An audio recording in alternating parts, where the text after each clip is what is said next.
प्रदेश भर के अध्यापक वृंद, अध्यापिका वृंद और समस्त अभिभावकों को संबोधित करते हुए आपके सामने सत्र 2020-21 के लिए शिक्षा विभाग, शिक्षा निदेशालय बीकानेर द्वारा जारी परिपत्र के अनुसार जो नवीनतम गाइडलाइन आई है उन सब के साथ मुखातिब हूँ। पार्ट 1 इस वीडियो में मैं आपको कक्षा पहली से 8वीं तक के विद्यार्थियों के लिए जो नवीनतम जानकारी उपलब्ध करवाई गई है शिक्षा विभाग द्वारा उसको हम शेयर करेंगे। और साथ ही यहाँ एक बहुत बड़ा विचलन जो चल रहा था सरकारी विद्यालय और निजी क्षेत्र के विद्यालय के विद्यार्थियों के बीच, उसे भी एक स्टेज पर लाने का पूरा प्रयास किया गया है। सत्र 2020-21 के लिए ये आप मान के चलिए कि कोविड को समर्पित सत्र हो चुका है। विद्यार्थियों के लिए शिक्षा विभाग की नवीनतम गाइडलाइन जो आई है उसका सबसे महत्वपूर्ण पहलू कक्षोन्नति का आधार, यानी हमने पिछले सेशन में क्रमोन्नति प्रमाण पत्र देखे हैं जिसके आधार पर विद्यार्थियों को एक कक्षा से दूसरे कक्षा में क्रमोन्नत कर दिया गया था। परीक्षाएं करवाना संभव नहीं हुआ था, हालांकि बोर्ड परीक्षाएं करवा ली गई थी। इस बार कक्षोन्नति का आधार बिल्कुल क्लियर समझ लीजिए, आपकी वार्षिक परीक्षा, विद्यार्थियों की वार्षिक परीक्षा और बोर्ड परीक्षा ही रहेगी। अर्धवार्षिक परीक्षा संभव नहीं हो सकी है। सरकार ने महीने दर महीने प्रयास किया, लेकिन जीवन को अहमियत देते हुए स्कूल, निजी शिक्षण संस्थानों और कोचिंगों का खुलना संभव नहीं हो सका। अंततोगत्वा ये मानना पड़ा कि अर्धवार्षिक परीक्षा संभव नहीं हो पाएगी। होमवर्क को आंकिक महत्व दे दिया गया है। होमवर्क विद्यार्थियों तक पहुंचे, उसका समयबद्ध जांच हो। जैसे सरकारी विद्यालय के जो शिक्षक हैं या शिक्षिकाएं हैं वो विद्यार्थियों तक ये लेकर पहुंच रही हैं।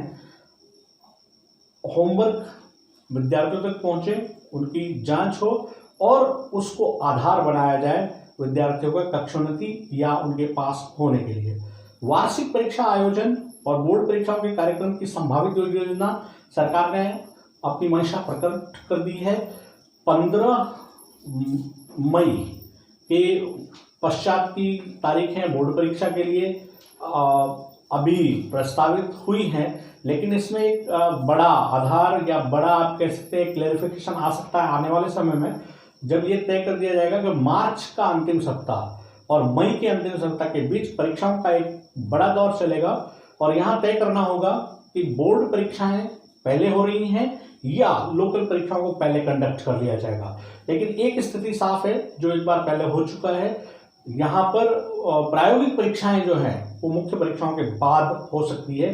इसकी प्रोबेबिलिटी या प्रायिकता बहुत ज़्यादा है। ये बड़ी कक्षाओं के लिए जो पहले से 8वीं तक का प्रायोगिक से कोई महत्व है नहीं, केवल बोर्ड परीक्षा अफेक्ट करेगी। अपने सामने है क्लास फर्स्ट और सेकंड, इसके दो महत्वपूर्ण पहलू पर ध्यान दिया गया है। इसका कक्षा कार्य क्या होगा, इसकी गृह कार्य की क्या योजना है, और दूसरा इसकी कक्षोन्नति में अभिभावकों और शिक्षकों की भूमिका क्या होगी। तो हम देख लेते हैं कि कक्षा प्रथम और द्वितीय में पढ़ने वाले विद्यार्थी अभी परिपक्व नहीं है, उनको समझाना अभिभावकों के सहयोग से ही संभव है और शिक्षक उन तक पहुंच पाए या शिक्षिकाएं अपनी योजनाएं उन तक पहुंचा सकें। मौजूदा सत्र जो होगा 2020-21, इसके लिए विद्यार्थियों के लिए आओ घर में सीखे कार्यक्रम के अंतर्गत स्माइल और कार्यपुस्तिका के माध्यम से अध्ययन करवाया जा रहा है। ये सरकारी विद्यालयों में चल रहा है, इसकी प्रभावी मॉनिटरिंग भी हो रही है और काफ़ी हद तक ये सफल भी होता जा रहा है। इन विद्यार्थियों के लिए गतिविधि आधारित कार्यपुस्तिकाएं उपलब्ध करवाई जाएगी। संबंधित संस्था प्रधान जो होंगे वो प्रत्येक विद्यार्थी तक एटीग्रेड कार्यपुस्तिका की पहुंच सुनिश्चित करेंगे। कार्यपुस्तिकाएं दो तरह से आएगी। वर्कबुक जो है, एक वो है जहां बच्चा जिस क्लास में पढ़ रहा है यदि उसका स्तर उससे नीचे है वो, और एक उसके जो वर्तमान कक्षा सत्र है उसके स्तर की कार्यपुस्तिकाएं उनको उपलब्ध करवाई जाएगी। अभिभावकों की महत्वपूर्ण भूमिका रहेगी इसमें, ताकि वह कार्यपुस्तिका पूर्ण की जा सके और इसमें शिक्षक या शिक्षिका पूरी सहायक तौर पर अभिभावकों के साथ जुड़ेंगी ताकि विद्यार्थियों का हित बेहतर तरीके से हो सके। कारण इन्हीं कार्य पुस्तिकाओं के आधार पर इन बच्चों का कक्षोन्नति की जाएगी। गैर सरकारी विद्यालय में परीक्षा पैटर्न उत्तरानुसारी होगा। ये सबसे महत्वपूर्ण लाइन आपके आ गई है, जो अब तक सबसे ज्यादा संशय में था कि सरकारी विद्यालयों तक ये कार्य पुस्तिकाएं पहुंच रही थी। निजी शिक्षण संस्थान कुछ अपने स्तर पर आयोजित करवा रहे थे, कुछ हालांकि पहली से 8वीं तक के विद्यार्थियों का तो विद्यालय आना बिल्कुल ही अभी सोचा ही नहीं गया, तो उन्हें किसी तरह से ऑनलाइन जोड़कर रखने का प्रयास हुआ। लेकिन कहीं ना कहीं एक गफलत जरूर थी कि आखिरकार तालमेल क्या होगा। तो वहां सरकार ने अपनी मंशा प्रकट कर दी है कि जो सरकारी विद्यालय कर रहे हैं उसी का अनुसरण निजी विद्यालयों को भी करना होगा। आंतरिक मूल्यांकन के लिए गैर सरकारी विद्यालय निर्धारित संशोधित पाठ्यक्रम जो जारी हो चुका है, पहली से 8वीं 9वीं से 12वीं पहले कर दी गई थी और पहली से 8वीं का संशोधित पाठ्यक्रम आ चुका है।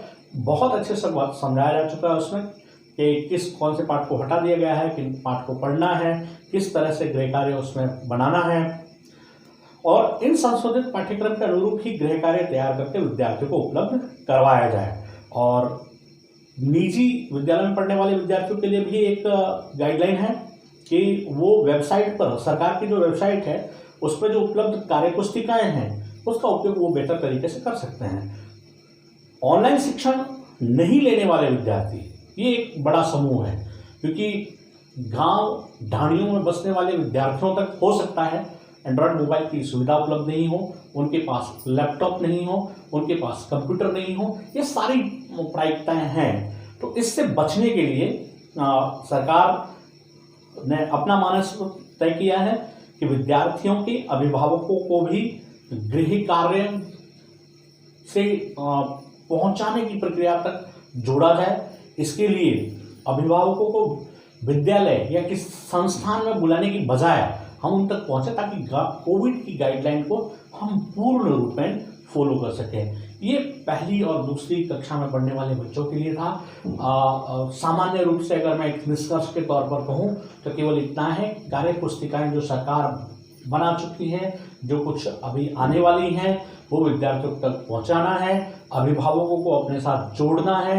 अभिभावक और ये जो शिक्षक समूह है, ये सब मिलकर एक बढ़िया प्रयास करें ताकि बच्चे की जो शिक्षण प्रक्रिया है वो सुचारू रूप से चल सके।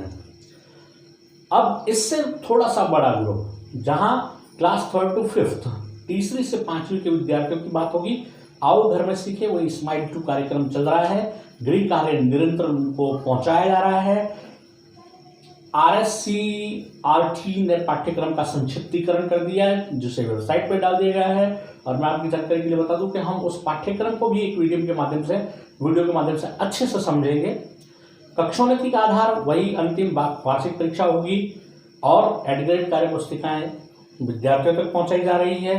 कक्षा स्तर और निम्न कक्षा स्तर की कार्य पुस्तिकाओं को पूर्ण करना है, नवीन संशोधित पाठ्यक्रम के अनुसार करना है। संबंधित संस्था प्रधान की मॉनिटरिंग सुनिश्चित करेंगे और सभी शिक्षक और शिक्षिकाएं हैं वो कार्य पुस्तिकाओं को विद्यार्थियों द्वारा पूर्ण करवाना सुनिश्चित करेंगी। तैयार कार्य पुस्तिकाओं एवं स्माइल 2 के तहत एक पोर्टफोलियो तैयार किया जाएगा प्रत्येक विद्यार्थियों का, और ये पोर्टफोलियो उनकी परीक्षा के लिए योगात्मक आकलन का सबसे बड़ा आधार होगा। कक्षोन्नति का अंतिम जो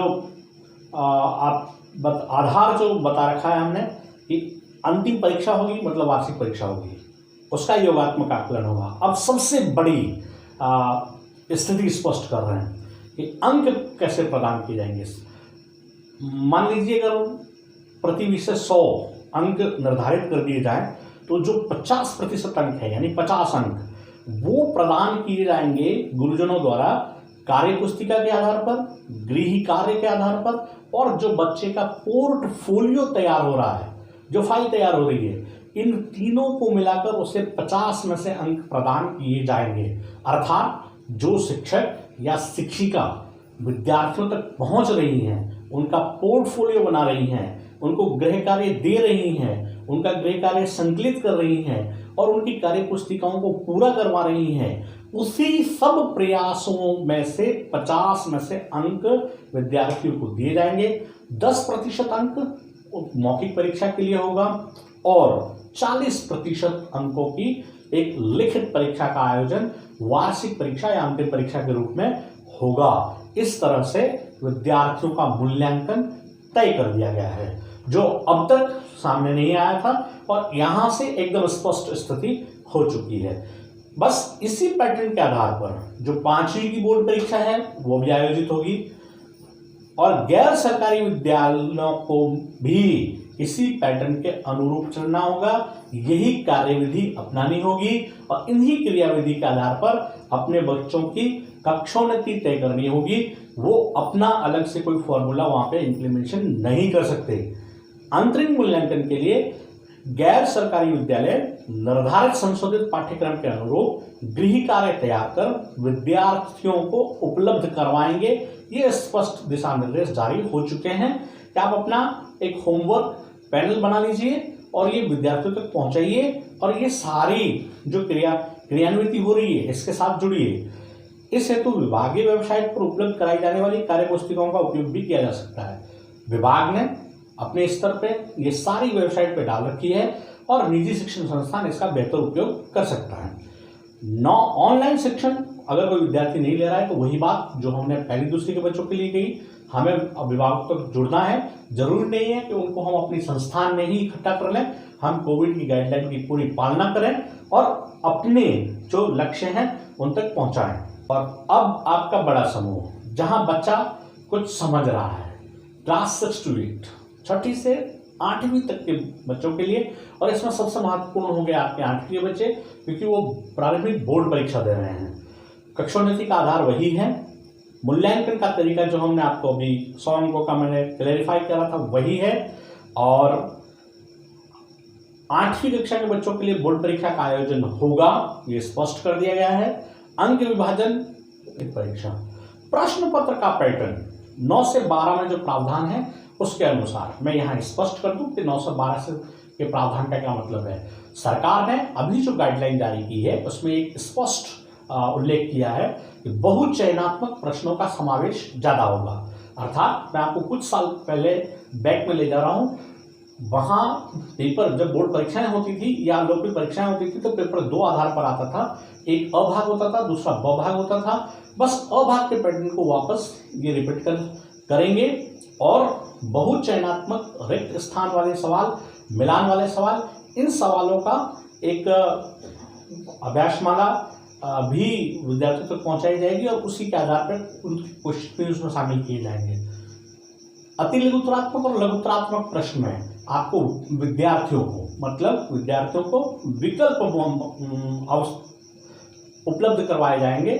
अर्थात 5 सवाल हैं तो उसमें से 3 करने हैं ताकि उनके लिए आसानी हो, और निबंधात्मक प्रश्नों को कम स्तर करने का प्रयास किया जाएगा।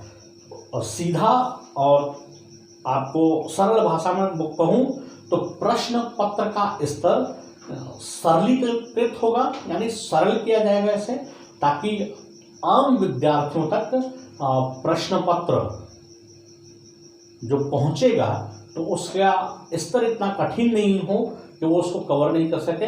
इस तरीके का एक प्रारूप आना है और वही 8वीं बोर्ड में भी इम्प्लीमेंटेशन करने का प्रयास रहेगा। गैर सरकारी विद्यार्थियों के, गैर सरकारी जो विद्यालय हैं उनके लिए भी पैटर्न यही है। आंतरिक मूल्यांकन के लिए संशोधित पाठ्यक्रम के आधार पर गृह कार्य उन तक पहुंचाना है और कार्य पुस्तिकाओं का उपयोग साइट से करना है। सत्र 2020-21 के लिए 6 से 8 के लिए वही स्माइल 2 चल रहा है, और एक बड़ी घोषणा यह है कि इन विद्यार्थियों के लिए फरवरी 2021 में गतिविधि आधारित एक्टिविटीज बेस्ड होगा, वो कार्य पुस्तिकाएं और आ जाएगी सरकार की तरफ से। संबंधित शिक्षकगण या शिक्षिकागण इन उपलब्ध करवाई गई पूरी कार्य पुस्तिकाओं को विद्यार्थियों द्वारा पूर्ण किया जाना सुनिश्चित करेंगे। वार्षिक परीक्षा संशोधित पाठ्यक्रम के अनुसार ही होगी। यह कार्य पुस्तिकाएं स्माइल 2 के तहत दिए गए गृह कार्य से तैयार पोर्टफोलियो और अंतिम वार्षिक परीक्षा का भाग होंगे। वही 50% तक इन्हीं के आधार पर है, तो स्वाभाविक है कि ये इनका रोल बढ़ जाएगा। पाठ्यक्रम का संक्षिप्तीकरण हो चुका है और ये वेबसाइट पर उपलब्ध है। जैसे ये इस पिक्चर में बता रहा हूँ कि घर पर सुरक्षित रहे, दीक्षा और व्हाट्सएप के संग सीखें। ये सरकार का अपना प्रोजेक्ट है। एक पहली से लेकर 12वीं तक हर रोज 9 बजे शैक्षिक सामग्री का सेट आ जाता है और विद्यार्थियों को एक पूरे कार्यक्रम के तहत अध्ययन की सुविधा उपलब्ध है, तो इसका फायदा लिया जा सकता है। शिक्षक प्रशिक्षण मॉड्यूल आ चुके हैं, शिक्षकों को भी अपडेट किया जा रहा है और उन विद्यार्थियों तक जो पहुंचाई जाने वाली सामग्री भी समय समय पर उन्हें उपलब्ध करवाई जा रही है। बोर्ड परीक्षाओं का आयोजन दिनांक 15 मई 2021 के उपरांत तथा अन्य परीक्षाएं विभाग द्वारा निर्धारित समयावधि में होनी प्रस्तावित है, जिसके संबंध में तत्समय निर्देश जारी किए जाएंगे। अब यहां पर मैं एक स्थिति वापस स्पष्ट कर दूं, मार्च का अंतिम सप्ताह और मई का अंतिम सप्ताह यहां तक का जो समय है वो परीक्षा के लिए अत्यंत महत्वपूर्ण होगा। इसी दरमियान ये परीक्षाएं आयोजित होंगी और कुछ ही समय में ये दोनों ही विभाग आपस में तालमेल के साथ एक सटीक जो टाइम टेबल भी जारी कर सकते हैं। उसमें ये तय किया जाएगा कि बोर्ड एग्जाम पहले हो रही है या लोकल एग्जाम को पहले कंडक्ट करवाया जाएगा। बोर्ड एग्जाम के प्रति बोर्ड की प्रायोगिक परीक्षाएं जो है या लोकल जो प्रायोगिक परीक्षाएं हैं वो पीछे करवाने का लगभग मानस है। ये बड़े स्तर की क्लास के लिए है। पहली से 8वीं तक के लिए हमें ये मान के चलना है कि परीक्षा होगी, उसी के आधार पर कक्षोन्नति होनी है और 5वीं और 8वीं ये दोनों ही बोर्ड परीक्षाएं होंगी, ये तय है। प्रश्न पत्र को और सरल किया जाएगा, अर्थात बहुचयनात्मक प्रश्नों का समावेश ज्यादा होगा। अति लघुतरात्मक और लघुतरात्मक में विकल्प मौजूद होंगे, आंतरिक विकल्प, और निबंधात्मक प्रश्नों की संख्या कम से कम की जाएगी। पाठ्यक्रम को संक्षिप्त कर दिया गया है, उसी संक्षिप्तीकृत पाठ्यक्रम से ही परीक्षा का आयोजन होगा। कार्यालय निदेशक माध्यमिक शिक्षा बीकानेर से जारी परिपत्र को विद्यार्थी एवं अभिभावक हित में आपके समक्ष प्रस्तुत करने के उद्देश्य मात्र से आपको समर्पित ये वीडियो आपके बहुमूल्य सुझावों का इंतजार रहेगा। का स्नेहाकांक्षी प्रदीप। जय हिंद।